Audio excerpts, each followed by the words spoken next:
Good morning everyone. आज हम करने वाले हैं 25 नवंबर 2023 के इंडियन एक्सप्रेस न्यूज़पेपर का एनालिसिस। और जो पहला आर्टिकल है वो बात करता है 26/11 के हमले के बारे में। ठीक है, तो कब हुआ था? 26 तारीख 11वां महीना 2008 का वो दिन था जिस दिन बहुत सारे लोग मुंबई के थ्रू, यानी कि कसाब उनमें से जो कि एक था, वो मुंबई के थ्रू बोट पे आता है, पाकिस्तान से बोट पे ले आता है और वहाँ से वो घुसता है मुंबई में और पानी के रास्ते घुसकर जो मुंबई का ताज होटल है वहाँ पे जाके वो लोग बहुत बड़ी तबाही मनाते हैं। ऑलमोस्ट 160 लोगों की उस दुर्घटना के अंदर डेथ हो जाती है और 300 से ज़्यादा लोग घायल भी होते हैं। ठीक है, 300 से मोर। और ये सब होने के बाद जब मुंबई पुलिस को ऐसा बोला गया, मुंबई पुलिस की तरफ से रिपोर्ट्स गई कि उनको बोट्स की ज़रूरत होगी क्योंकि वो लोग क्या करना चाहते हैं, सर्वेलेंस करना चाहते हैं, आगे कभी ऐसा ना हो उसकी रोकथाम करने के लिए उनको बोट्स की ज़रूरत है। तो उनको ऑलमोस्ट 46 बोट्स प्रोवाइड की गई। 2008 का समय है ये।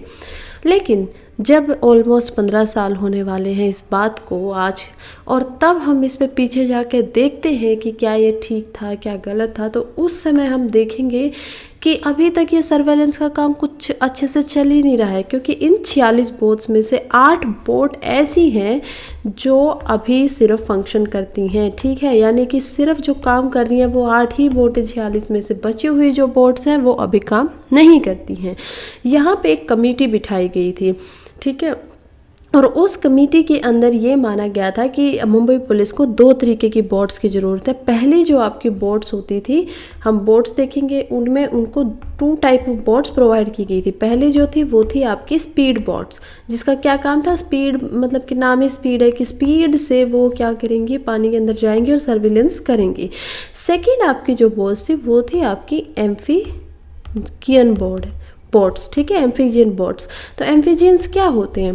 देखिए, आपको शायद याद आए कि एम्फीजियन बेसिकली होता क्या है। एम्फीजियन आप लोगों ने एनवायरनमेंट में पढ़ा होगा। मान लीजिए आपका ये एक लैंड है, ओके, वाइट से हम बनाते हैं लैंड को। ये आपका एक लैंड है। अब इस लैंड के ऊपर यहाँ पे आपकी कुछ बेसिकली मान लीजिए यहाँ पे लैंड है और ये कुछ ट्रीज़ वगैरह हैं और ये ग्रीन लैंड है, और दूसरी तरफ है आपका ओशन, पानी। ठीक है, इधर आपका पानी है। ये जो बीच का एरिया है ना, ये जो आप बीच का, थोड़ा सा पानी को हम डाउन कर देते हैं क्योंकि इतना ऊपर नहीं जाएगा। ये जो आपका बीच वाला एरिया बच जाता है, दिस वन, ये एरिया आपका एम्फीजियंस का होगा। क्यों? क्योंकि यहाँ से कुछ ऐसे जानवर होंगे जो यहाँ के रहते हैं, वो भी इस एरिया में पाए जाएंगे। कुछ ऐसे जानवर होंगे जो यहाँ थे, वो भी इस एरिया में पाए जाएंगे। सो बेसिकली एम्फीजियन बन जाते हैं वो लोग जो पानी और ज़मीन दोनों पे रह सकते हैं। ठीक है, जो यहाँ पे रह सकते हैं मतलब उनका सर्वाइवल रेट दोनों जगह पे, पानी में जाएंगे तो वहाँ भी जी लेंगे और इधर लैंड पे आएंगे तो वहाँ भी जी लेंगे। और ऐसे कौन से होते हैं, जैसे आपने मेंढक को देखा होगा, कभी कभी वो पानी में रहता है, कभी कभी वो बाहर बैठे रहते हैं। तो इस तरीके से इनको एम्फीजियन बोला जाता है। तो एम्फीजियन बोट सा भी मतलब वही था कि बेसिकली ये ऐसी बोट्स हैं जो पानी और लैंड दोनों पर ही रहेंगी। अब इन एम्फीजियंस में से बहुत सारी बोट ऐसी हैं जो ख़राब हो चुकी हैं। जब ये बात पहुंचती है दिल्ली पुलिस के पास, या जो इन्वेस्टिगेशन की जा रही थी उसके बाद पता चलता है 2023 में कि बहुत सारी बोट्स ख़राब हो गई थी। ठीक है, इनको लिया कहाँ से था? न्यूजीलैंड से लिया था। काफ़ी पावरफुल ये बोट्स हमारी थी। और उसके बाद जब ये ख़राब हुई तो इसका रीज़न समझ में आया कि कुछ ऐसे कंट्रैक्टर्स यहाँ पे आए थे जिनको इनको ठीक करने के लिए बोला गया, और उन्होंने यहाँ पे इन बोट्स के अंदर जो रियल इंजन्स थे उनको तो निकाल दिया। ठीक है, रियल इंजन्स को चेंज कर दिया वीक इंजन से, और इन इंजन्स के बदले में उन्होंने बहुत ही वीक इंजन्स वहाँ पे डाले। प्लस इससे एक फ़ायदा तो उन्होंने रियल इंजन, पावरफुल इंजन्स को निकाल के ले लिया। दूसरा फ़ायदा उनका ये हुआ कि उन्होंने बोला सरकार को कि हमें पैसा दीजिए, जो कॉस्ट जो है नए इंजन्स की बहुत ज़्यादा ज़रूरत है, और इसी वजह से जो कॉस्ट अब आएगी वो सारी की सारी गवर्नमेंट देगी। तो ऐसी एक एफआईआर भी यहाँ पे दर्ज हुई है, ऐसा पुलिस का यहाँ पे बताना है। सो गलत बात है, मतलब बेसिकली अब किसी के ऊपर भी आप इधर से उधर बात घुमाते रहिए या कुछ भी करिए, लेकिन ये जो बोट्स खड़ी हुई हैं, जो जिनको जंजीरों में एक तिरपाल डाल के ऊपर खड़ा किया गया, तो काफ़ी गलत बात है, काफ़ी बुरी बात है यहाँ पे। चलिए नेक्स्ट हम चलते हैं कि रेस्क्यू का क्या हुआ। रेस्क्यू अभी तक कुछ भी नहीं हो पाया है, बहुत सारी हर्डल्स है बीच में। तो क्या कर सकते हैं। नेक्स्ट हम देखते हैं Qatar court accept appeal against death. जो 8 लोगों को, जो 8 नेवी के हमारे पर्सनल्स थे और उनको कतर के अंदर फांसी की सज़ा सुना दी गई थी। क्यों सुना दी गई थी? बेसिकली वो एक दोहा बेस्ड कंपनी के अंदर काम करते थे, ठीक है। हमारे नेवी मतलब एक्स नेवी के पर्सनल थे, वो अभी नेवी में काम नहीं करते थे। दोहा जो कंपनी है उसके अंदर काम कर रहे थे, प्राइवेट कंपनी थी ये। और ऐसा माना गया था, ऐसा इजराइल की तरफ से कमिटमेंट तो मतलब बाहर तो नहीं आई थी, लेकिन सोर्सेज का ऐसा बताना था कि बेसिकली ये लोग स्पायोनेज कर रहे थे। क्या होता है स्पायोनेज? मतलब कि जासूसी कर रहे थे। किसके लिए जासूसी कर रहे थे? कह रहे हैं कि इटली की यहाँ पे जो सबमरीन होती है ना, उस पे ये जासूसी कर रहे थे और कर रहे थे इजराइल के लिए, इज़राइल के लिए, ठीक है। और क्योंकि अब इज़राइल का और जो पैलेस्टाइन है वहाँ का युद्ध हो रहा था, और हम देख पाएंगे इस बात को कि ज़्यादातर कतर के अंदर जो है वो बेसिकली मुस्लिम कम्युनिटी के लोग ही रहते हैं, तो इसीलिए वो थोड़ा और ज़्यादा उभर के उनको डेथ पेनल्टी दे दी गई। एंड नाउ आफ्टर गवर्नमेंट ने क्या किया, 7 नवंबर की ये बात है कि गवर्नमेंट ने वहाँ पे अपील लगाई, ठीक है। इंडियन जो हमारी गवर्नमेंट है कि अपील, ये तो फर्स्ट बेसिकली कोर्ट ने इनको फांसी की सज़ा सुनाई थी। जैसे हमारे यहाँ पे डिस्ट्रिक्ट कोर्ट होता है, मान लीजिए उसने फांसी की सज़ा सुना दी, तो अपील कहाँ करेंगे? अब अपीलिएट अथॉरिटी जो होगी वो हाई कोर्ट होगा। इसी तरीके से इनके यहाँ भी एक अपीलिएट अथॉरिटी है, प्लस मर्सी पिटिशन भी लगाई गई थी फैमिली के मेंबर्स के द्वारा वहाँ के जो आमिर है उनके पास, और ये अपील जो है इसको एक्सेप्ट कर लिया गया है, ठीक है। तो ये एक्सेप्ट कर लिया गया। पहले एक बार और अपील लगाई तो उसको रिजेक्ट कर दिया गया था, लेकिन अब एक्सेप्ट हो गया है। आगे इसका रिजल्ट क्या आएगा वो हम आगे खबरें जब आएंगे तब जानेंगे। चलिए अब हम पहुंच जाते हैं आइडिया पेज के ऊपर। यहाँ पे आर्टिकल आया है टेक्नोलॉजी से रिलेटेड, तो Altman firing and re hiring. क्या बात करें, लिखा गया है मेनका गुरुस्वामी द्वारा, और मेरे साथ आप लोग न्यूज़पेपर पढ़ रहे हैं तो अब तक आप समझ गए होंगे कि मेनका गुरुस्वामी जो हैं वो एक सीनियर एडवोकेट है सुप्रीम कोर्ट के अंदर, और ये बताती हैं कि कैसे जो ओपन एआई है, यानी कि आपका चैट जीटीपी के बारे में आई गेस सभी लोगों ने सुना होगा। तो ये जो चैट जीटीपी है ये ओपन एआई नाम की कंपनी ने बनाया था, ठीक है। 2015 में ये कंपनी एग्जिस्टेंस में आती है, और इसके जो फाउंडर हैं उनका नाम है एल्टमैन, ओके। और इनके जो को फाउंडर है, जैसे फाउंडर का नाम क्या है, सैम एल्टमैन, और जो को फाउंडर है यहाँ पे उनका नाम है ग्रेग ब्रोकमैन। तो ये जो इशू आ रहा है, जो आर्टिकल आ रहा है, ये आ रहा है कि इन दोनों को 17 नवंबर को 5 दिन पहले निकाल दिया गया था कंपनी से। इन्होंने कंपनी बनाई, इन्होंने चैट जीटीपी बनाई, सब कुछ बनाया, लेकिन इनको निकाल दिया। किसके पास ये पावर थी निकालने की? यहाँ पे आप इमेज में देखें कि कैसे यहाँ पे कुछ लोग बैठे हुए हैं, ठीक है। तो ये कौन होते हैं? ये होते हैं यहाँ पे बोर्ड्स ऑफ डायरेक्टर्स। तो बोर्ड ऑफ डायरेक्टर्स जो थे उन्होंने इनको छोड़ने पर मजबूर किया, फायरिंग इनकी कर दी कि नहीं। और रीज़न क्या दिया? यहाँ पे कारण दिया गया कि बेसिकली ये उस चीज़ का ध्यान नहीं रख रहे हैं, बहुत ज़्यादा एम्बिशियस हैं, और इस बात का ध्यान नहीं रख रहे कि ओपन आई से, यानी कि ये जो एआई है, इससे लोगों को कितना खतरा हो सकता है। अगर लोगों को इससे खतरा है तो अब हमें समझ में आएगा कि एक्चुअली में एआई है क्या, वो समझना बहुत ज़रूरी है। तभी तो हम इसकी इम्प्लीमेंटेशन या इसकी वो जो परेशानियाँ आने वाली हैं उनको समझ सकेंगे। तो जब बात होती है एआई की, हम लोग इसको जानते हैं, of course AI means artificial intelligence. लेकिन क्या है आर्टिफिशियल इंटेलिजेंस? जब ये सवाल उठता है तो इसका जवाब दिया गया है जॉन मैककार्थी द्वारा, ठीक है। जॉन मैककार्थी जो थी, उन्होंने सन 1955 के अंदर इसका जवाब देते हुए बोला था कि बेसिकली एआई एक ऐसी मशीन होगी, जो मशीन इंटेलिजेंट तब मानी जाएगी जब वो नकल कर पाएगी। जब मान लीजिए कोई इंसान है, ठीक है, और आप किसी इंसान को इंटेलिजेंट कब मानते हो? अगर कोई मशीन उन्हीं के जैसा बिहेवियर करती है, व्यवहार करती है, तो उसको एज ए इंटेलिजेंस माना जाएगा। और तब से लेके आज तक जो अंडरस्टैंडिंग है हमारी, वो एआई के प्रति ऐसी ही रही है कि कोई भी मशीन जो इस तरीके से बिहेव करती है जिसे एक इंटेलिजेंट इंसान बिहेव करता है, वो मशीन भी अपनी इंटेलिजेंस मानी जाएगी। तो यही ज़्यादा रेवोल्यूशन यहाँ पे दिखाई दे रहा है। लेकिन फिर हम देखते हैं कि 3 दिन के बाद ही, क्योंकि माइक्रोसॉफ्ट जो है उनकी इस कंपनी के अंदर यहाँ पे 49% का शेयर है, ठीक है। और इसी वजह से जब उनके शेयर्स डाउन होने लगे, क्योंकि आपका फाउंडर एंड को फाउंडर जिन्होंने पूरी एक चीज़ को फाउंडेशन दी, उठाया, इतना बड़ा रेवोल्यूशन लेके आया इतनी जल्दी, उन्होंने ChatGPT का जो बोट है जिसको हर किसी ने सराहाया कि वो बहुत इंटेलिजेंट है, सिंपल इंग्लिश लैंग्वेज में बात करता है या किसी भी और लैंग्वेज में आप जो बात करना चाहें वो बात करेगा आपसे, तो उसको जब इतना सराहाया गया तो माइक्रोसॉफ्ट ने उसकी कीमत कुछ ज़्यादा ही मानी थी, ठीक है। और इसीलिए उन्होंने 49% वहाँ पे शेयर इन्वेस्ट किया। लेकिन जब अब इन्वेस्टर्स को समझ में आया कि इसके तो फाउंडर को फाउंडर ही को निकाल दिया गया है, तो माइक्रोसॉफ्ट के जो शेयर हैं वो डाउन होने लगे। और पता नहीं ये कारण था या फिर उनको पर्सनली जो सैम हमारे ऑल्टमैन है वो पसंद आए थे, तो उन्होंने उनको दोबारा हायर कर लिया, अपनी कंपनी में हायर कर लिया। लेकिन ये सब होने के बाद क्या होता है, अब जब उनकी हायरिंग होती है तो ओपन एआई कंपनी में जो उनकी पहली कंपनी थी जो उन्होंने खुद बनाई थी, उसके अंदर ऑलमोस्ट 800 लोग हैं जो अभी तक काम कर रहे थे। वो सभी के सभी एक लेटर लिखते हैं बोर्ड ऑफ डायरेक्टर्स को, ठीक है। वो कहते हैं कि पहली बात तो हम सभी के सभी लोग एक साथ रिज़ाइन कर देंगे अगर जो आपके सैम एल्टमैन है उनको वापस नहीं लाया गया तो, ठीक है। इन्होंने ऐसे धमकी दी, खुली धमकी दी। और उसके बाद इन्होंने ये भी बोला कि उनको वापस लेके आया जाए और जो बोर्ड ऑफ डायरेक्टर्स है उनको ख़त्म किया जाए, इनको निकाल दिया जाए। तो ऐसा इन्होंने अपने जो मालिक थे उनके प्रति वफादारी दिखाई। और इसी वजह से, इन्हीं के इसी काम की वजह से यहाँ पे सैम एल्टमैन को दोबारा से अपनी कंपनी में वापस बुलाया गया, ठीक है। दोबारा से वो माइक्रोसॉफ्ट के लिए काम नहीं कर रहे और दोबारा से अपनी ओपन एआई कंपनी के अंदर आ चुके हैं।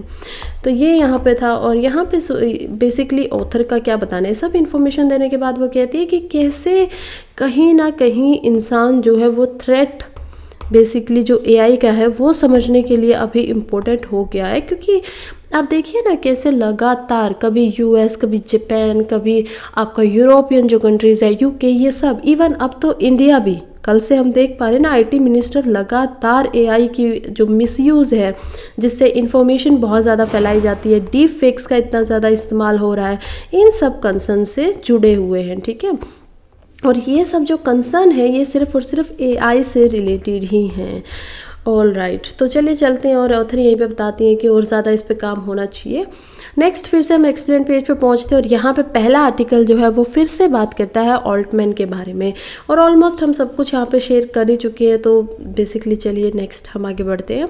As the humanitarian pause gets, तो अभी सिचुएशन क्या है गाज़ा की, ठीक है, कि मानवतावाद बिल्कुल जो पॉज है उसकी वजह से हुआ, तो अभी क्या है। अगर हम गाज़ा का थोड़ा ध्यान दें, कब से ये अपना 7 अक्टूबर का वो दिन था जब पहली बार यहाँ आपकी वो हुई थी, बेसिकली क्या हुई थी, वॉर स्टार्ट हुई थी, ठीक है। वॉर स्टार्ट हो जाती है, 7 अक्टूबर का वो दिन था। और उस दिन वहाँ पे बहुत अच्छा आपका एक त्यौहार मन रहा था जो कि इजरायली फेस्टिवल है। और उसी दिन सुबह सुबह यहाँ पे गाज़ा से लोग घुस जाते हैं, ऑलमोस्ट 1400 से ज़्यादा लोगों को मार देते हैं, 250 लोगों को वो लोग अपने साथ बंदी बना के किडनैप करके लेके जाते हैं, ठीक है, किडनैप करके। और इसके बाद जो रिपोर्ट्स आती है उसके बाद इजराइल का और गाज़ा का क्या क्या चल रहा है, हम सब कुछ उस बात को जानते हैं, समझ रहे हैं। इनकी हिस्ट्री को भी हमने समझा कि कैसे 1942 के अंदर इजराइल का निर्माण होता है, इजराइल बनता है और इसको बोला जाता है यूएन डिक्लेरेशन ऑफ पार्टीशन, ठीक है। तो ये जो डिक्लेरेशन की गई थी, इसका मैप दिया गया था। वेस्ट जो आपका अरेबिक लैंड था जिसको पैलेस्टाइन के नाम से जाना जाता था, फिलिस्तान के नाम से जाना जाता था, उसको बीच से काट दिया गया और उसके बीच में इजराइल को पोजीशन दी गई जो कि अमेरिका देना चाहता था और जर्मनी देना चाहते थे, क्योंकि आफ्टर वर्ल्ड वार 2 इनके साथ इतना बुरा हो ही रहा था उस समय पे। और तब ये पार्टीशन आता है 1949 के अंदर जाकर इजराइल रियल में वहाँ पे स्थापित हो जाता है, ठीक है। तो ये इनको बहुत समय लगा लेकिन वो लोग यहाँ पे आ गए। और उसके बाद से लेके लगातार जो हमास या जो अरेबियन पीपल हैं वो कह रहे हैं कि ये आप लोग हमारे लैंड पे बेवजह हैं। लेकिन इजराइल का कहना है कि हम लोग तो यहाँ पहले से ही रहते थे। यहाँ पे जब अरेबियन लोग आए और उन्होंने यहाँ पे आके जब अपना एम्पायर बनाया तब जाके उन्होंने हमें यहाँ से खुरासन एम्पायर के वहाँ से निकाल दिया था, लेकिन ये हमारी ही भूमि है। और इसके बाद हम देखते हैं कि अब युद्ध में क्या हो रहा है। इसी झगड़े के बीच में गाज़ा के अंदर अभी तक 14,500 लोगों की डेथ हो चुकी है। इससे भी बुरी बात यह है कि इन 14,500 लोगों में से लगभग 1/3 जो लोग थे वो एक्चुअली में बच्चे थे, चिल्ड्रन थे, ठीक है। तो यहाँ पे 1/3 यानी कि ऑलमोस्ट अगर हम निकालें तो यहाँ पे आपके 5,000 बच्चों की यहाँ पे डेथ हो चुकी है। सेकेंड, यहाँ पे बहुत ज़्यादा जो इमेच्योर बच्चे हैं उनका यहाँ पे जन्म हो रहा है। 33% से जो यानी जिनको अभी जन्म नहीं लेना चाहिए था वो पहले ही जन्म ले चुकी हैं, 33% से ज़्यादा। इसका कारण क्या बताया जा रहा है? कारण बताया जा रहा है कि यहाँ पे जो मदर्स है, जो प्रेग्नेंट मदर्स है, एक्चुअली में उनको इतना ज़्यादा स्ट्रेस है कि टाइम से पहले ही उनकी जो डिलीवरी है वो हो जा रही है। फोर्थ, हम देखते हैं कि टोटल गाज़ा के अंदर ऑलमोस्ट 2.3 मिलियन पॉपुलेशन है और उनमें से इतनी जनसंख्या में से लगभग 1.7 मिलियन जो पॉपुलेशन है उनको अपने अपने घर छोड़ के इधर से उधर जाके सेटल होना पड़ रहा है। तो पहले 50% भी नहीं, 70 से 80% पॉपुलेशन ऐसे है जिन्होंने अपने घर को छोड़ के जाना पड़ रहा है। अगर इससे अलावा देखिए तो 45% जो बिल्डिंग्स थी, घर थे लोगों के, वो अभी तक डैमेज हो चुके हैं, टूट चुके हैं। यानी कि लोग अगर वापस जाएंगे भी तो सिर्फ बहुत कम ऐसे घर हैं जो जिनमें वहाँ पे रहा जा सकता है। 6 नंबर पे हम देखें तो यहाँ पे बेसिकली हमें पता ही है कि फ्यूल की बहुत ज़्यादा कमी है। अल साइबा जो हॉस्पिटल है वहाँ पे भी लोग मर रहे थे इसी वजह से, और क्योंकि फ्यूल बहुत ही कम है। 200 ट्रक जो है वो अभी इजिप्ट की तरफ से यहाँ पे एड के रूप में जा रहे हैं, मदद के रूप में जा रहे हैं। कहाँ से जा रहे हैं? राफा बॉर्डर से। तो ये हमें याद रखने की ज़रूरत है, कहाँ वो ओपनिंग है? राफा बॉर्डर में वो ओपनिंग है। ये सारा डाटा जो मैं अभी आप लोगों को बता रही हूँ, ये डाटा दिया है गाज़ा की खुद की मिनिस्ट्री ऑफ हेल्थ ने, जिसको जो पैलेस्टाइन के लोग हैं, जो बेसिकली वेस्ट बैंक के लोग हैं, वो लोग उसको चलाते हैं क्योंकि वही वहाँ से जीते थे। चलिए नेक्स्ट हम चलते हैं हमारी बहुत इंपॉर्टेंट आर्टिकल की तरफ है, जो कि बात करता है सिकल सेल ब्रेक थ्रू, यानी कि सिकल सेल के बारे में। कहाँ बात कर रहा है? बेसिकली ये बात हो रही है, हमने 2-3 दिन पहले पढ़ा था कि कैसे यूके बेस्ड जो एक वुमन थी, विक्टोरिया उनका नाम था, और उनको वो वर्ल्ड की पहली ऐसी वुमन बनी है जिनको क्रिस्पर Cas9 टेक्निक के द्वारा उनका जो सिकल सेल की बीमारी थी उसको ठीक कर दिया गया है। क्या है ये क्रिस्पर Cas9? पहले हम इस पर बात कर चुके हैं, तो चलिए एक बार और देख लेते हैं। क्रिस्पर Cas9 जो है वो बेसिकली आपकी एक टेक्निक है, एक टूल है, ठीक है। इसको जीन एडिटिंग टूल भी बोला जाता है। ये अभी तक हमारे पास इकलौती ऐसी जीन एडिटिंग टूल है या टेक्निक है जो सबसे ज़्यादा काम आ रही है। कब ये ढूंढी गई थी? इसकी खोज की गई थी 2020 के अंदर, जब कोविड चल रहा था, और उसी साल इसके जो खोजकर्ता थे उनको नोबेल प्राइज़ भी मिला था, ठीक है। नोबेल प्राइज़ उनको मिला था इसकी खोज करने के लिए। तो अब हम देखते हैं कि सिकल सेल क्या होता है, ठीक है। इस टेक्निक से ठीक करेंगे, क्या करेगी? ये जाके डीएनए को एडिट करेगी, और कहाँ से करेगी? आपकी जो बोन मैरो होता है, आपका जो ब्लड है, वो ब्लड यहाँ से लिया जाता है। स्केमेटिक सेल जो होते हैं उनमें से स्टीम सेल जो हैं उनको निकाला जाता है, उनके ऊपर एडिटिंग की जाती है लैब के अंदर। उनको बताया जाता है कि आपको बेसिकली कौन से सेल बनना है और क्या प्रोड्यूस करना है, प्रोटीन उनका नया बनाया जाता है, और फिर वो बॉडी में वापस से डाल दिए जाते हैं। बॉडी में डालने के बाद से फिर वो काम करेंगे 1-1.5 महीने, और ये परमानेंटली ऐसा माना गया है कि ये परमानेंटली इस बीमारी को ठीक कर रहा है। इसलिए जो विक्टोरिया थे उनकी भी ये परमानेंटली ठीक हो गई है, ठीक है। चलिए देखते हैं सिकल सेल जो सेक है उसके बारे में, कि सिकल सेल की प्रॉब्लम एक्चुअली में है क्या।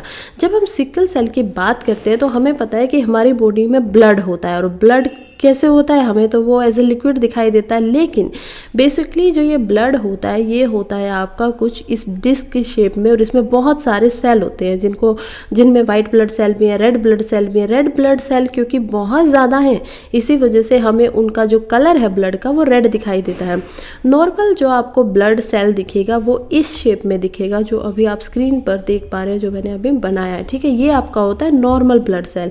अब ऊपर से तो ये कुछ ऐसा दिखाई देता है, लेकिन क्योंकि ये सिर्फ ऊपर से ऐसा नहीं है, ये नीचे से, इसके अंदर भी आप अगर देखेंगे तो इसके अंदर अगर हम इसको आधे पार्ट में काट देते हैं, मान लीजिए कुछ इस प्रकार से हमने इसको काट दिया हाफ पार्ट में, तो हम देख पाएंगे कि जो अंदर का जो लिक्विड है वो सिर्फ रेड नहीं है, उसमें बहुत सारे प्रोटीन्स हैं, ठीक है। बहुत सारे प्रोटीन्स यहाँ पे हमें दिखाई देंगे कि अलग अलग प्रोटीन्स यहाँ पे हैं जिनका काम था, जिसको डीएनए ने आरएनए के थ्रू बनवाया था और जिनका काम है यहाँ ब्लड से जो भी ऑक्सीजन है उनको लेके जाना और अलग अलग टिश्यूज़ तक इसको भेज देना, ठीक है, ये काम होता है। लेकिन जब किसी बच्चे को, खासकर ये बच्चों में होती है क्योंकि जेनेटिक्स बीमारी है, जब किसी बच्चे को सिकल सेल की प्रॉब्लम हो जाती है तो उनका जो आप देख पाएंगे ब्लड सेल वो एक तरीके से आपका डिफरेंट शेप में आ जाता है, वो चिपक जाता है, उसके अंदर जो ये प्रोटीन्स हैं ये फ्लो नहीं कर पाते हैं, ठीक है। ये इनको आराम से फ्लो करते रहना होता है, कभी ये इधर से इधर जाएंगे, कभी ये इधर से इधर आएंगे, तो ये फ्लोइंग इनकी होती रहनी चाहिए। जब कोई चीज़ आपके पास स्पेस होगा तभी तो आप फ्लो कर पाएंगे ना। लेकिन दूसरी कंडीशन में जब आपका सिकल सेल हो जाता है जो कि अब अपनी शेप बदल चुका है, ये बेसिकली पूरी बीमारी यही है कि उसकी शेप बदली जा चुकी है, जो रेगुलर और नॉर्मल उसकी शेप हो जानी चाहिए थी वो शेप अब नहीं रहती है, और उस शेप के बदले जाने की वजह से जो प्रोटीन है ये भी आपका कांस्टेंट फ्लो नहीं कर पाता है, बल्कि ये प्रोटीन जो अलग अलग होना चाहिए था वो एक साथ मिल जाते हैं, ठीक है। एक साथ मिल के ना तो ये खुद बह पाता है और ना ही जो बेसिकली फ्लो नहीं कर पाता, उसको बहने नहीं देता है। और जिन वेसल्स के थ्रू हमारा ब्लड जा रहा था, आर्टरी या जो हमारी वेन्स होती हैं, हमारी वेन्स मान लीजिए यहाँ पे ये हमारी वेन्स है, ठीक है, या आर्टरी लगा दीजिए, और इसके अंदर हमारे ब्लड के सेल ऐसे ऐसे घूम रहे थे, जा रहे थे। अब क्या होगा कि अलग अलग वेन्स, अलग अलग जो आर्टरी हैं उनके अंदर ये ब्लड सेल जब सिकल सेल की पोजीशन ले लेंगे, यहाँ पे है नॉर्मल ब्लड, वो आराम से यहाँ से होके आएगा, आराम से कहीं भी फ्लो कर जाएगा।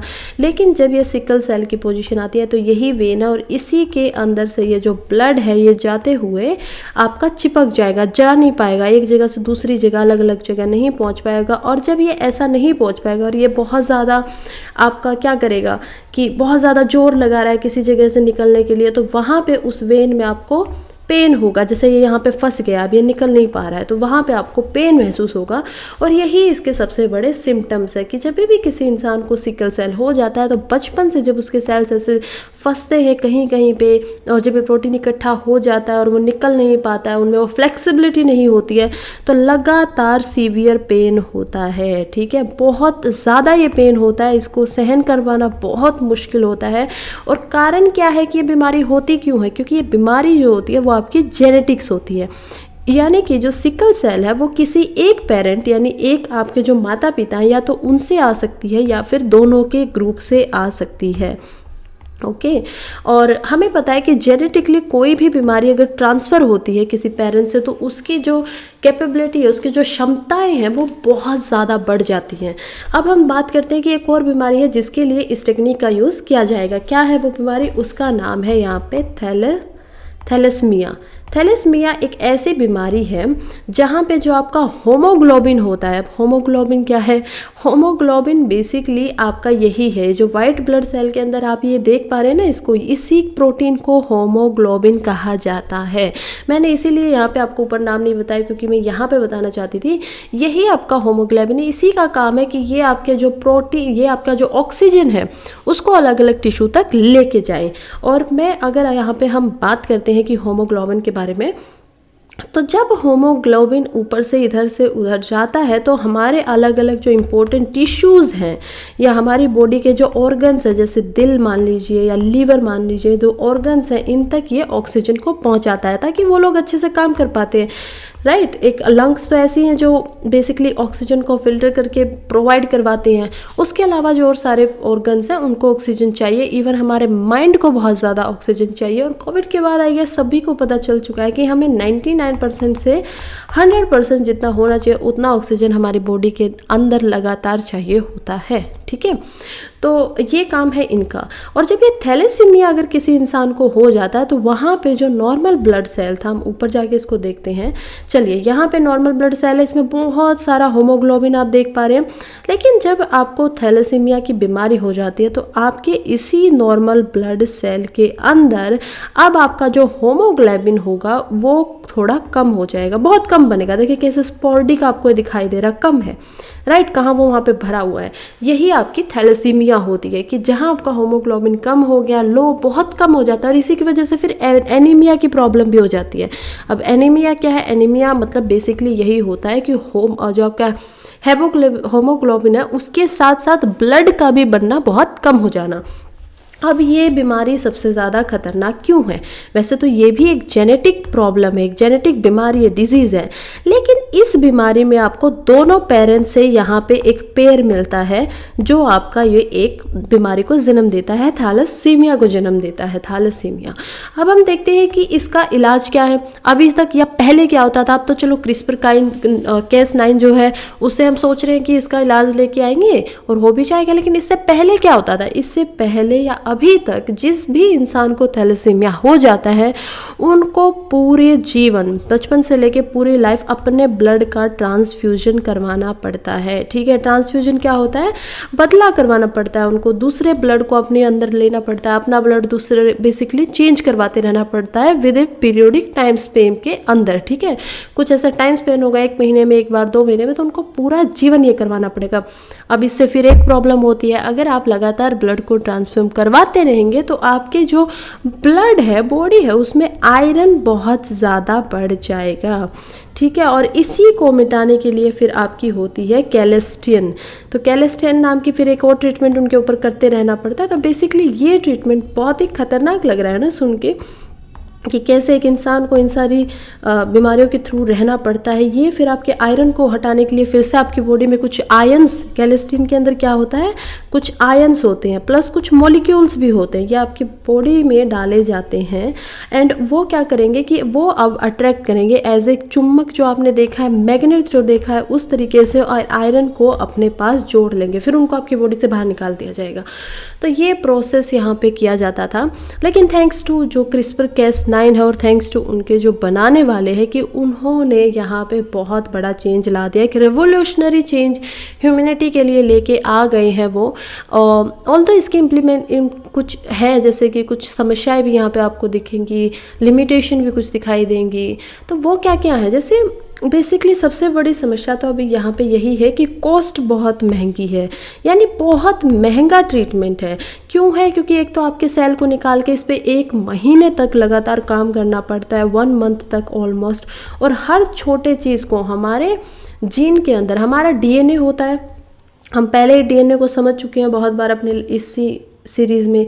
ये हमारा DNA है, इसके अंदर बहुत सारे पेयर होते हैं जीन्स के, एक यहाँ पे पेयर है, एक यहाँ पे पेयर होगा, एक यहाँ पे होगा, एक यहाँ पे होगा। ठीक है, और ये जो जीन्स होते हैं बेसिकली ये कभी भी आपको एक कलर के नहीं दिखेंगे, 2 कलर से मतलब है कि डिफरेंट जीन्स के यहाँ पे पेयर बनते हैं DNA के अंदर, और अलग अलग भी हो सकते हैं ये। तो ये जो आपके पेयर होते हैं, एडेनाइन का अलग पेयर बनता है, और ये जो बनते हैं ये होते हैं आपके जीन। तो जब हम जेनेटिक्स की बात करें तो DNA से भी ज़्यादा हम बात कर रहे हैं जीन की।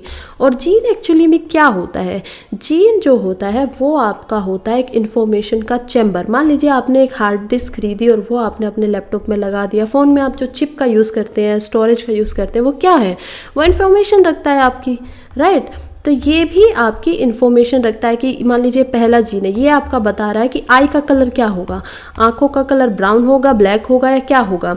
ये आपका जो यहाँ पे जीन का पेयर है ये बता रहा है कि आपके बाल कैसे होंगे, सिल्की होंगे या आपके जो मैसी हेयर होते हैं कुछ वैसा होगा, करली होंगे, घुंघराले बाल होंगे, ऐसा कुछ। यहाँ पे जो आपका जीन है वो आपकी इन्फॉर्मेशन लिए हुआ है कि इसको डिजीज़ क्या क्या होंगी।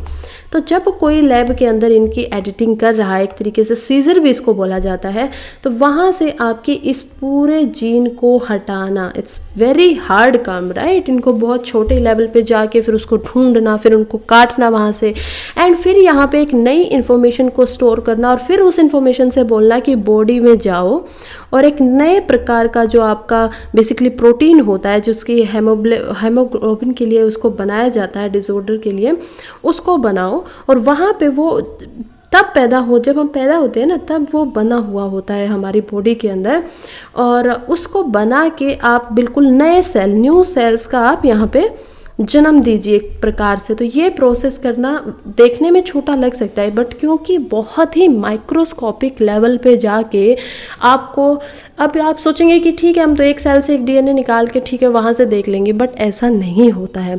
हमारी बॉडी में ट्रिलियंस ऑफ सेल हैं, हमें पता ही नहीं है कि कितने ज़्यादा मात्रा में वो सेल है। अगर आप यहाँ पे जीन की बात करें तो एक जीन के अंदर, एक डीएनए, एक सेल के अंदर आपके 36,000 जीन मिलेंगे आपको, ठीक है, 36,000 जीन। उन 36,000 हर एक पेयर की आपको अलग से स्टडी करनी पड़ेगी, हर पेयर की। यहाँ पे ये कुछ एक्स्ट्रा इन्फॉर्मेशन मैं बता रही हूँ सो दैट याद रहे। और ये पूरा जब प्रोसेस हो जाएगा तो बॉडी के अंदर आपका दोबारा से इसको डाल दिया जाएगा, और इसके डालने के बाद ये जो आपका ब्लड था जिस पे जीन की एडिटिंग हो चुकी है, अब इंसान की ऑटो इम्यून जो सिस्टम है वो खुद ही मिलके, और ये जो सेल्स है ये खुद ही मिलके जाके मैसेज देंगे, और अलग अलग जो डीएनए के थ्रू न्यू प्रोटीन बनना चाहिए वो बनेगा, आरएनए फिर जाके वो न्यू प्रोटीन मैसेंजर आरएनए एक तरीके से होगा। तो ये यहाँ पे पूरा का पूरा हमारा आर्टिकल ख़त्म हो जाता है। इसके अलावा एक इम्पोर्टेंट न्यूज़ है या जो एक बात है इसी से रिलेटेड, वो ये है कि इंडिया के लिए ये एज अ बूम की तरह इस्तेमाल किया जा सकता है। बहुत इंपॉर्टेंट है। क्यों? क्योंकि इंडिया, हमने पहले ही आर्टिकल में ये देख लिया था कि इंडिया सेकंड लार्जेस्ट ऐसी कंट्री है जहाँ की पॉपुलेशन के अंदर सबसे ज़्यादा मात्रा में यहाँ पे सिकल सेल की बीमारी डिसऑर्डर देखने को मिलता है। तो ये इंडिया में सबसे ज़्यादा होता है। और इसका अगर मैं आपको रफली अनुमान लगा के बताऊँ, या अनुमान नहीं बेसिकली ये डाटा है, तो मैं रफली आपको बता रही हूँ कि ऑलमोस्ट यहाँ पे हर साल 30 से 40 हज़ार ऐसे बच्चे जन्म लेते हैं जो इस बीमारी से ग्रसित होते हैं। तो ये इंडिया के लिए बहुत इंपॉर्टेंट है कि बच्चों में शुरू से ही उनको ठीक कर दिया जाए। लेकिन फिर यहाँ पे समस्या फिर आ जाती है आपकी कॉस्ट की। महंगा बहुत पड़ेगा अगर अभी की इसकी देखा जाए, क्योंकि इसको बहुत कम लोग बना पाए, या इवन कहें तो एक ही एजेंसी बना पाई है यूके की जो मेडिकल है, तो वहाँ से इनको सर्टिफिकेट तो मिल गया। लेकिन अब अगर इसको आप इंडिया में लेंगे तो ऑलमोस्ट एक इंसान, एक पेशेंट को 16 करोड़ से ज़्यादा का खर्च आएगा। ऑलमोस्ट 16.5 करोड़ का खर्च यहाँ पे दिख रहा है। इसको मिलियन में देखेंगे तो $2 मिलियन यहाँ पे निकलेगा। ठीक है, तो ये कॉस्ट बहुत ज़्यादा महंगी है और इसी वजह से इसको अभी के लिए अफोर्ड करवाना काफ़ी मुश्किल है। लेकिन समय के साथ साथ जब और लोग इस टेक्निक को ले आएंगे, जब अदर नेशन इसको निकाल लेंगे, तो उसके बाद ये आसान हो जाएगा।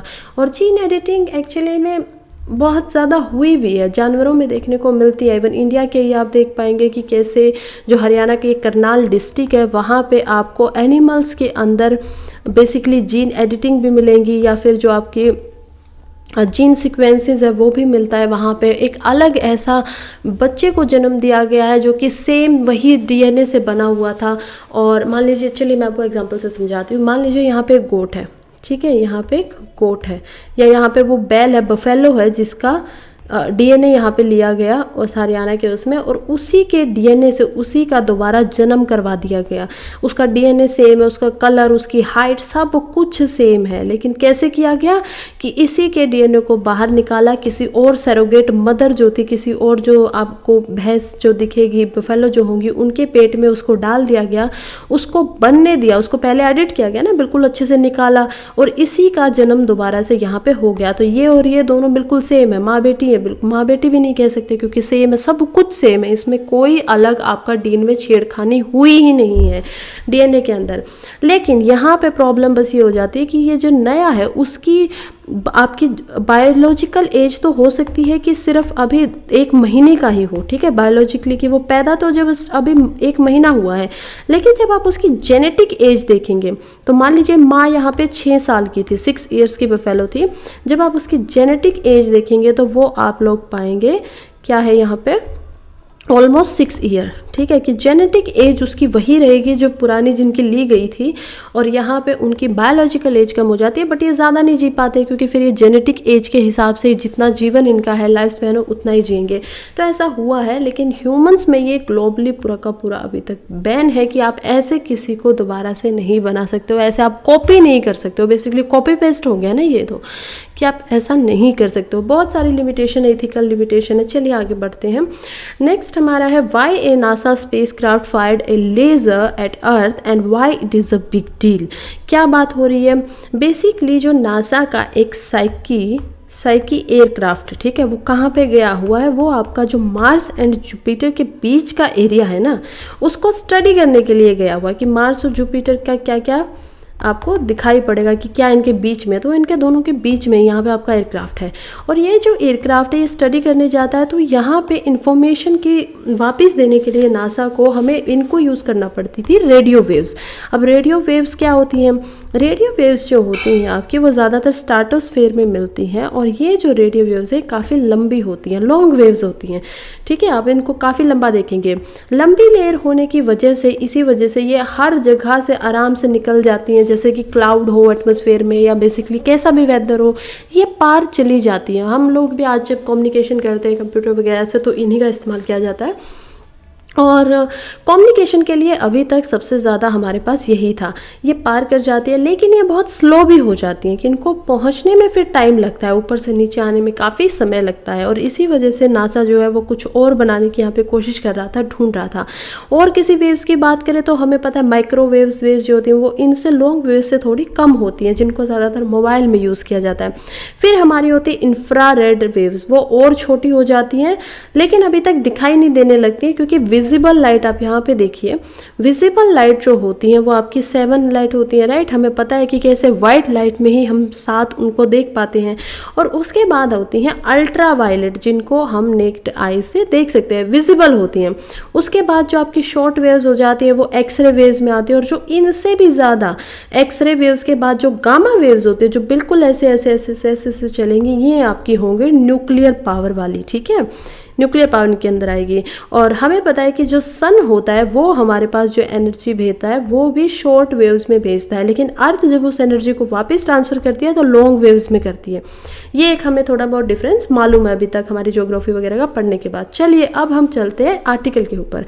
आर्टिकल क्या बोल रहा है कि जहाँ इस कम्युनिकेशन में ज़्यादा समय लगता था उसी समय पे यहाँ पे नासा ने एक नई तरीके की लेज़र वेव्स का ढूंढा है। उन्होंने उसका एक्सपेरिमेंट किया, उन्होंने उसको छोड़ा वहाँ पे, ठीक है, और ये छोड़ने के बाद पता चला कि ये लगभग 10 गुना ज़्यादा 10 टाइम्स मोर स्पीड से वहाँ एयरक्राफ्ट के पास पहुँच रही हैं, और इनकी वेवलेंथ जो है, उनकी फ्रिक्वेंसी जो कम हो जा रही थी वो यहाँ पे नहीं हो पा रही है। किसने ये बनाया? ये बनाया है आपका नासा की डीप स्पेस ऑप्टिकल कम्युनिकेशन के द्वारा, क्योंकि पहले ये भी जो आपका डीप स्पेस क्या ये ऑप्टिकल कम्युनिकेशन, ये भी पहले रेडियो वेव्स का ही इस्तेमाल कर रहे थे, लेकिन प्रॉब्लम्स आ रही थी इनको। तो अभी तक वर्ल्ड में ये पहले ऐसे हैं जिन्होंने लेज़र के द्वारा इसको बना लिया, और इनको लेज़र वेव से बोला जाएगा। अब इससे क्या होगा, इनसे इन्होंने नियर इंफ्रारेड जो लेज़र सिग्नल्स है उनसे कम्युनिकेशन की है, और जो इनकी हो भी गई है। इससे अब जो HD वीडियोज़ है ना वो भी बहुत ज़्यादा जल्दी वहाँ पर स्ट्रीम हो पाएंगी, दिख जाया करेंगी, पहुँच जाया करेंगी, और यही होगा कि समय जो था कम्युनिकेशन का वो बहुत कम हो जाएगा, ऑलमोस्ट 10 टाइम्स ये कम हो जाएगा आपका। और यही अभी तक हमें पता चला है कि ये लेज़र वेव्स एक्चुअली में है क्या। चलिए नेक्स्ट हम चलते हैं बेसिकली इकोनॉमिक पर्पस पे, और यहाँ पे हमें पता चलता है कि गवर्नमेंट जो है वो यूज़र्स को हेल्प करेगी कि वो FIR फाइल कर सके सोशल मीडिया के अगेंस्ट जो डीप फेक्स पे हो रही हैं। कौन है यहाँ पे, चलिए देखते हैं। सबसे पहले आर्टिकल इस रिगार्डिंग में है, यहाँ पे minister of state for IT Rajeev Chandrasekhar ji, इन्होंने यहाँ पे बोला है एक सभी कंपनीज़ को और सभी जो लोग हैं उनको कि हम लोग आपको एक ऑफिसर को नॉमिनेट करेंगे जिनका क्या काम होगा, बेसिकली वो FIR लिखेगा जो भी डीप फेक से रिलेटेड यहाँ पे होंगी। डीप फेक क्या है, बहुत दिनों से बातें कर रहे हैं। डीप फेक है कि आपकी आवाज़ और आपके चेहरे को किसी और इंसान के ऊपर लगा दिया जाता है और आवाज़ के साथ मॉड्यूलेशन करके जैसा आप वॉइस करते हो, मान लीजिए मैं ऐसे बोल रही हूँ, मेरी आवाज़ की इस क्लिप को यहाँ से उठा लिया जाए और इसी को किसी और आवाज़ में किसी और इंसान ने जो वो कहना चाहता है वैसे वो रिकॉर्ड करके और मेरी आवाज़ की तरह उसको सॉफ्टवेयर के ऊपर बैठ के, कंप्यूटर के ऊपर बैठ के उसको चेंज कर दे। ठीक है, अब आप लोगों को ऐसा लगेगा कि जो जो बातें उसने बोली हैं वो बातें एक्चुअली में मैंने बोली हैं, लेकिन ये सच्चाई है नहीं। क्योंकि मैं तो यहाँ पे बैठ के आप लोगों को पढ़ा रही थी, लेकिन उसने उसी आवाज़ को उठाकर कुछ वैसा ही मैच करके, क्योंकि हमें पता है आवाज़ में भी बेसिकली आपकी पिच होती है, ये सब जो वो होते हैं कंपोनेंट, उनसे मिलके एक आवाज़ किसी एक तरीके से साउंड करती है, तो उसको चेंज करना बहुत आसान है। रही बात चेहरे की, तो चेहरे के भी आई गेस एवरीवन अभी यहाँ पे इस चीज़ से अवेयर होंगे कि कैसे फेस को भी, किसी के फेस की जो टेक्निक है, किसी के फेस की जो, इसको डीप फेक भी इसी वजह से बोला जाता है क्योंकि डीप फेक नाम का ये सॉफ्टवेयर था जो आपके फेस को बिल्कुल सेम किसी और के फेस पे लगा के, जो वो हंस रहा है, बोल रहा है, बिल्कुल सेम ऐसा लगेगा कि आप ही कर रहे हैं वो, क्योंकि मूवमेंट्स को भी वो कैप्चर करता था, तो इसीलिए इसे डीप फेक बोला गया है। यहाँ पे कुछ और बात समझने की भी है कि पहली जो मीटिंग की गई थी बहुत सारी कंपनीज के द्वारा, वो यहाँ पे की थी IT मिनिस्टर अश्वनी वैष्णव द्वारा। अब आप लोग पूछेंगे कि मैम यहाँ पे दो आपने IT मिनिस्टर कैसे बता दिए, मिनिस्टर तो एक होना चाहिए। यहाँ पे आप कह रहे हो कि IT मिनिस्टर जो है वो राजीव चंद्रशेखर जी भी और IT मिनिस्टर अश्वनी वैष्णव भी है।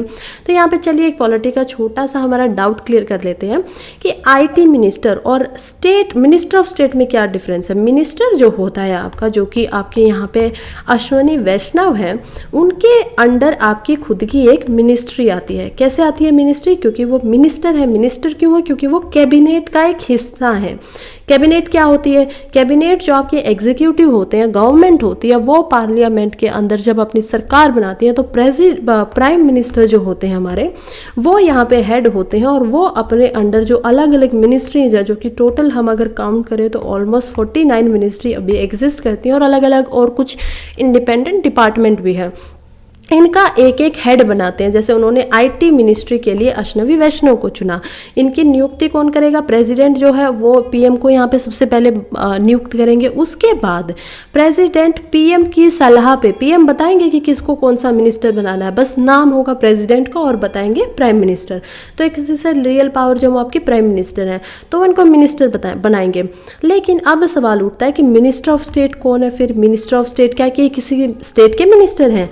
नहीं, किसी स्टेट के मिनिस्टर नहीं होते हैं, क्योंकि आपके जो स्टेट के मिनिस्टर होते हैं वो आते हैं आपके स्टेट लेजिस्लेचर में और वो वहीं पे काम करते हैं। यहाँ पे स्टेट से मतलब होता है कंट्री का, यूनियन का ही मतलब होता है। यहाँ पे बहुत जगह आप संविधान में स्टेट की डेफिनेशन को समझेंगे कि क्या बोल रहे हैं, और यूनियन से यहाँ पे मतलब होने के बाद ये मतलब होता है कि जैसे आपकी एक मिनिस्ट्री है, फॉर एग्जाम्पल आपकी IT मिनिस्ट्री के अंदर तो क्योंकि और कोई डिपार्टमेंट नहीं है तो हम कुछ और देखते हैं, ठीक है। जैसे आपके ministry of sports and youth affair, ठीक है, ministry of sports and youth affair जो आपकी होती है उसमें 2 डिपार्टमेंट्स हैं। पहला डिपार्टमेंट जो है वो है आपका ministry of sports, department of sports, यहाँ पे क्या होगा? Department of sports. एंड दूसरा जो डिपार्टमेंट है उसको बांटा गया है डिपार्टमेंट ऑफ यूथ अफेयर के नाम से। तो जो ये आपका डिपार्टमेंट ऑफ यूथ अफेयर है, अब क्या होगा कि जो इनको हेड करेगा, सबसे पहले जो मिनिस्ट्री ऑफ स्पोर्ट्स को जो हेड करेगा वो होगा आपका एक आपका कैबिनेट का मिनिस्टर, ठीक है। कौन होगा? Cabinet minister. तो ये तो हो गए आपके फॉर एग्जांपल IT मिनिस्ट्री के केस में आपके अश्वनी वैष्णव। फिर जो आपके किसी यहाँ पे हेड करेगा एडमिनिस्ट्रेटिवली, वो होंगे आपके कैबिनेट सेक्रेटरी, जो कि आफ्टर सर्टेन एज एक IAS ऑफिसर जाके बन पाते हैं और वो सबसे ज़्यादा यहाँ पे हाईएस्ट पावर रखते हैं, क्योंकि काम वो पॉलिसी मेकिंग सब कुछ काम वही बना रहे हैं। पॉलिटिकली जो आपके मिनिस्टर है इनको काम नहीं करना होता, सारे काम इनको कैबिनेट सेक्रेटरी बताता है, सो दैट ये मतलब काम में ही ना उलझे रहे रोज़मर्रा के और कुछ और जो है पॉलिसी फॉर्मेशन में जाके काम करें। फिर आपके डिपार्टमेंट ऑफ स्पोर्ट्स के कुछ हेड होते हैं जो होते हैं मिनिस्टर ऑफ स्टेट्स, ठीक है। और जब आपकी कैबिनेट बनती है, मान लीजिए आपकी कैबिनेट बने, तो इसमें बहुत सारे लोग होते हैं। जैसे इनके अंदर आपके मिनिस्टर्स होंगे, एक यहाँ पे मिनिस्टर है, उसके बाद यहाँ पे आपके खुद प्राइम मिनिस्टर होंगे, PM यहाँ पे हेड कर रहे हैं। उसके बाद आपके यहाँ पे हम देखेंगे कि मिनिस्टर ऑफ स्टेट्स भी दिखाई दे रहे हैं। उसके बाद हम देख पाएंगे कि यहाँ पे कुछ सेक्रेटरीज वगैरह भी हेड हैं, ठीक है, वो लोग भी यहाँ पे हैं। ऑल्दो उनको यहाँ पे बेसिकली वो हिस्सा नहीं मिलेगा, मतलब वोटिंग का उनको अधिकार नहीं होगा, लेकिन ठीक है बैठ जाते हैं। उसके बाद हमें यहाँ पे हम एक और कलर से देखते हैं कि हमें यहाँ पे और कौन दिखाई देगा। हमें यहाँ पे दिखाई देंगे आपके डेप्यूटी PM, जो कि होते नहीं हैं, बट यहाँ पे कोई डेप्यूटी है तो बन सकता है, ठीक है, ऐसा कोई केस था। तो ये पूरा का पूरा हमारा स्ट्रक्चर है। और यहाँ पे जब आप आगे कभी भी मिनिस्टर ऑफ स्टेट देखें किसी सेंटर की मिनिस्ट्री के सामने, तो समझ जाइएगा कि बेसिकली यहाँ पे बात हो क्या रही है। चलिए अब हमें पता चल गया ये पूरा का पूरा आर्टिकल था क्या। और इससे एक एक्स्ट्रा आर्टिकल है जो कि आपके जीएस पेपर 4 के लिए और जीएस पेपर 3 के लिए इम्पोर्टेंट हो सकता है। जीएस पेपर 3 में कहाँ इम्पोर्टेंट होगा, एनवायरनमेंट में। जीएस पेपर में कहाँ होगा, एथिक्स में। चलिए देखते हैं क्या ये आर्टिकल बोलता है। तो ये आर्टिकल जो है वो एक एग्जाम्पल है बहुत सारे लोगों के लिए जो कहते हैं कि इकलौता इंसान कभी जीवन में कुछ बड़ा नहीं कर सकता। लेकिन जब आपके उद्देश्य, जब आपके लक्ष्य बड़े हों और जब आपके हौसले उनसे भी ज़्यादा बड़े हों तो आपको कोई रोक ही नहीं सकता है। वही कुछ ऐसे ही एग्जाम्पल देते हुए यहाँ पे हमें पता चलता है जो एक गांव है, कहाँ पे है गांव, वेस्ट बंगाल का एक गांव है जिसको चार घरी बोला जाता है। चार घरी, ठीक है, एक आइलैंड का गांव है, सुंदरबन के पास है। और उसी में आपके उमा शंकर मंडल जो कि 45 वर्षीय इंसान है वो यहाँ पे काम कर रहे हैं। किस काम को कर रहे हैं, सुंदरबन को दोबारा से प्लांट करने का ये काम करते हैं। ये अपने गाँव को, उनके जो लोग हैं, ये जो मदर्स के आप में देख रही हो, देखो कैसे बोल रहे हैं कि कैसे how mothers are creating a forest to save world's largest delta, कि वर्ल्ड का जो सबसे लार्जेस्ट डेल्टा जिसको सुंदरबन डेल्टा भी बोलते हैं, जो कि गंगा और जो और उनकी ट्रिब्यूटरीज है, ब्रह्मपुत्र है, वो सब मिलके उसको बना रही हैं। और वहाँ पे हम देखेंगे कि कैसे कुछ माएँ, कुछ चार घरी की माएँ हैं, ये वहाँ पे उस जंगल को बचा रही हैं। तो बहुत शॉर्ट में चलते हैं क्योंकि वीडियो बहुत बड़ा हो गया है।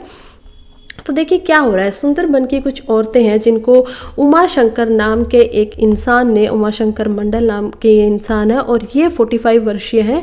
ये उनको प्रेरित करते हैं कि अगर हमें अपना जीवन बचा के रखना है। यहाँ पे बहुत सारे साइक्लोन आते थे, ये बिल्कुल डूबने वाला था। इनको बहुत ज़्यादा एक तरीके से प्रॉब्लम होती थी कि ठीक है यहाँ पे साइक्लोन आ रहा है, सब कुछ इंफ्रास्ट्रक्चर टूट जा रहा है। और सुंदरबन के यहाँ पे ट्रीज़ थे नहीं, आपके कौन से ट्रीज़ नहीं थे, यहाँ पे मैनग्रोव्स ट्रीज़ जो होते हैं, यानी जो वो ट्रीज जो पानी के अंदर होते हैं, उनकी जड़ें, अगर मैं आपको मैनग्रोव ट्री कोई दिखाऊं यहाँ पे बना के, देखिए मैनग्रोव ट्री है, ठीक है, ये ऐसे बड़ा हुआ है।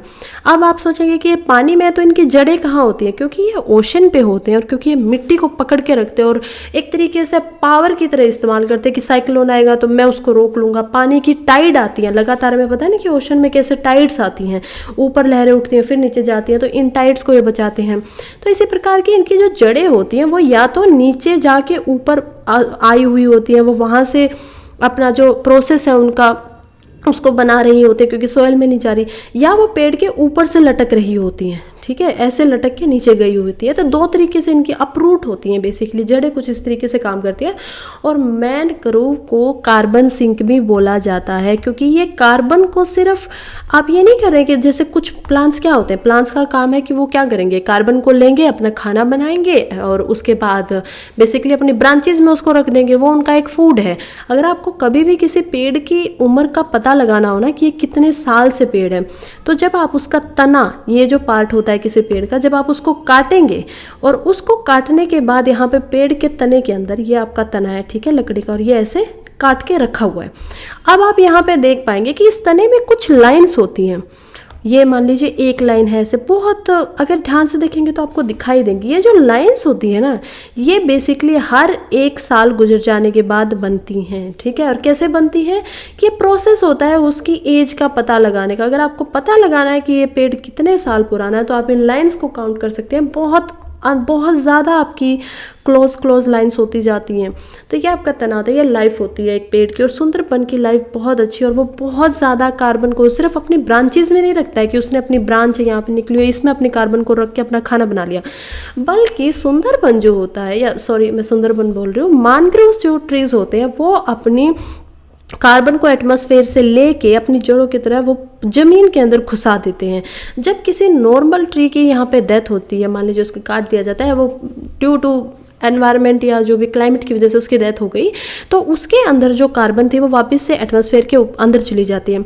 लेकिन जब हम बात करते हैं मैनग्रोव्स की, तो मैनग्रोव्स के अंदर जो कार्बन होती है वो कभी भी वापस एनवायरनमेंट में नहीं जाती है बहुत लंबे समय तक, क्योंकि वो ज़मीन के अंदर या फिर बेसिकली जो आपका हम देखेंगे ओशन होता है, ओशन के अंदर वो बहुत गहरा जाके सिंक हो जाती है, डूब जाती हैं, ठीक है। इसलिए इनको कार्बन सिंक भी बोला जाता है।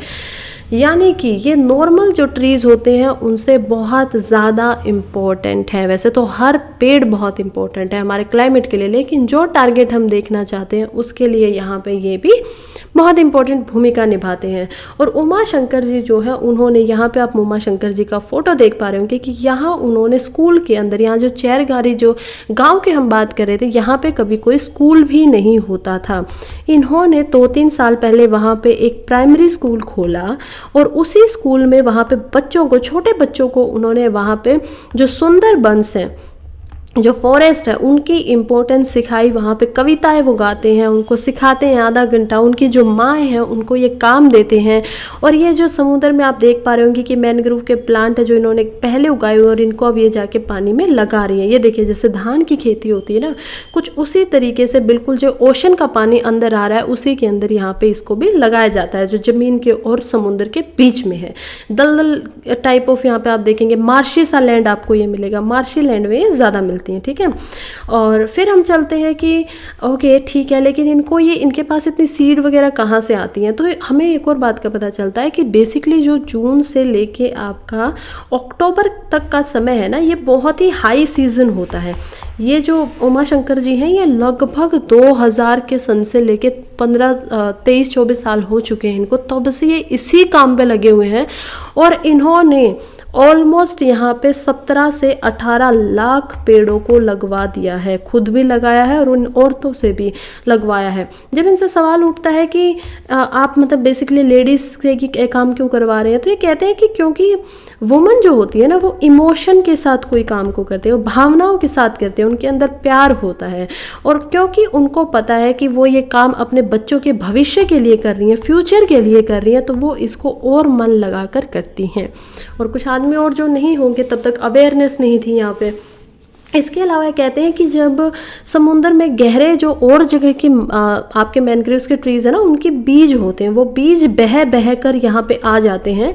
और ये लेडीज़ और उमा शंकर उसको एक जाल बिछाकर, कभी कभी जब सीज़न हाई होता है तो पर घंटे ऑलमोस्ट 1000 सीड्स को ये इकट्ठा कर लेते हैं, हर एक घंटे में इतना ज़्यादा भी ये करते हैं। और फिर उनको ये घर पे आके एज ए नर्सरी में, जैसे आप देखते हैं कि छोटे छोटे पेड़ को उगाया जाता है, फिर उन्हीं को वापस जाके यहाँ पे लगा देते हैं। तो बहुत अच्छा काम कर रहे हैं, हर तरीके से बहुत अच्छा काम कर रहे हैं। इनका आप यहाँ पे एग्जांपल देख सकते हैं, दे सकते हैं अपने किसी भी इथिक्स के पेपर में, एनवायरनमेंट के ऊपर। तो जैसे मांझी जी का, इन सभी का एग्जांपल ऐसे दिया जा सकता है, ठीक है, ऐसे में दिया जा सकता है। इसीलिए मुझे लगा कि आप लोगों तक ये स्टोरी पहुँचनी चाहिए। चलिए अब हम चलते हैं मैप पे और देख लेते हैं ज़रा ये हमारा गाँव है कहाँ। तो हम आते हैं यहाँ पे और ये है हमारा प्यारा भारत। इसी में जब हम चलेंगे, यहाँ पे आइए आप लोग, तो ये क्या है, ये है आपका डेल्टा। ये वर्ल्ड का सबसे बड़ा डेल्टा है, देखिए यहाँ पे ये वर्ल्ड का सबसे बड़ा डेल्टा, यहाँ पे कोलकाता आप देख पाएंगे। और ये जो डेल्टा है, डेल्टा होता क्या है, सबसे पहले डेल्टा जो होता है वो होता है आपका जब नदियाँ बहकर आगे आती हैं। जब नदियाँ आते हुए जो वो स्पीड से बहती हुई आ रही थी, पहाड़ों में से निकलती हुई, तो उनके साथ बहुत सारा इरोजन हो रहा था, पत्थर, पहाड़, मिट्टी, सब कुछ उनके साथ आ रहा था। लेकिन जब वो अब ये बे ऑफ बंगाल जो समुंदर है यहाँ पे आके मिलेंगी तो वो धीमी हो जाएंगी।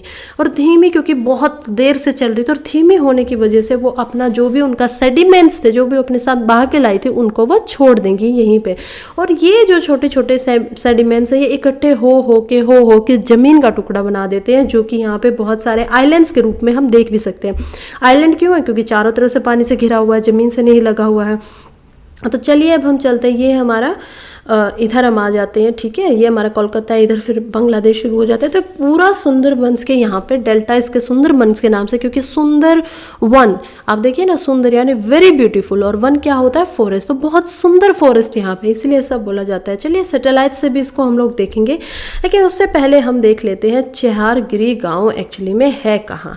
तो यहाँ पे जब लोकेशन आती है तो हम देख पाते हैं कि चेहारगिरी गाँव किस आइलैंड में है, यहाँ पे सतजालिया आइलैंड के अंदर यह एक छोटा सा गांव है, बहुत कम लोग यहाँ पे हैं।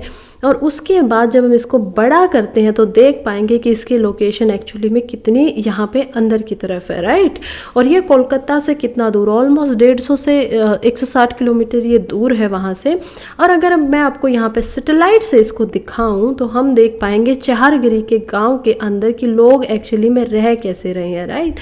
तो चलिए ज़रा देखते हैं, यहाँ पे देखिए कितने कम घर हैं, बाउंड्री पे आप घर देख पाएंगे। और ये जो एरिया है पानी का, यहाँ पे हम देख पा रहे हैं कि लोग जो है वो सुंदर बंस के ट्रीज़ को यहाँ पे लगा रहे हैं। ये सभी जो ट्रीज़ हैं जो पानी के पास है, इधर पानी है राइट, ये जो सभी इसकी बाउंड्री बना रहे हैं, यहाँ पे बोट चल रही है, छोटी छोटी बोट आपको दिखाई दे रही होंगी।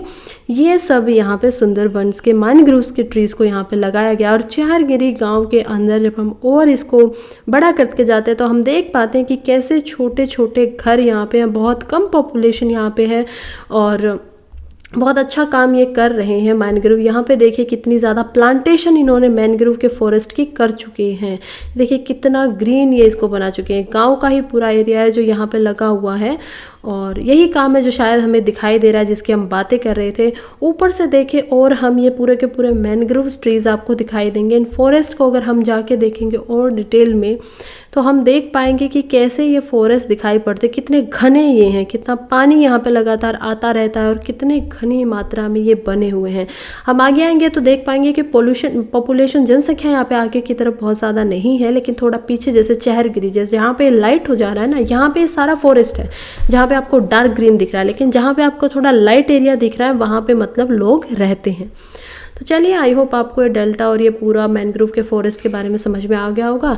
ये लोग उसको बनाते थे ताकि साइक्लोन वगैरह से बच चुके और साइक्लोन जो आते हैं वो सब हम उनसे बचा जा सके। इनकी हिस्ट्री के बारे में भी हम लोग बहुत ज़्यादा इनमें पढ़ सकते हैं, लेकिन इसके बाद ये सबसे ज़्यादा यहाँ पे बेनिफिशियल हो जाता है और भी ज़्यादा कार्बन के सिंक को रोकने में। ठीक है, इन लोगों को तो ये बात पता भी नहीं है और ये फिर भी कर रहे हैं और उमा शंकर जी का यहाँ पे बहुत बड़ा योगदान है, तो बिल्कुल हम इनका इस्तेमाल कर सकते हैं। याद रखिएगा हमने लोकेशन भी इनकी देख ली है कि एक्चुअली में दिखते कहाँ पे हैं। तो चलिए इसी के साथ अब हम अपनी वीडियो को करते हैं यहीं पे ख़त्म। और अच्छी बात यही है कि फिर से मैं वही बोलने वाली हूँ कि पढ़ते रहिए और आगे बढ़ते रहिए। All the very best and thank you so much.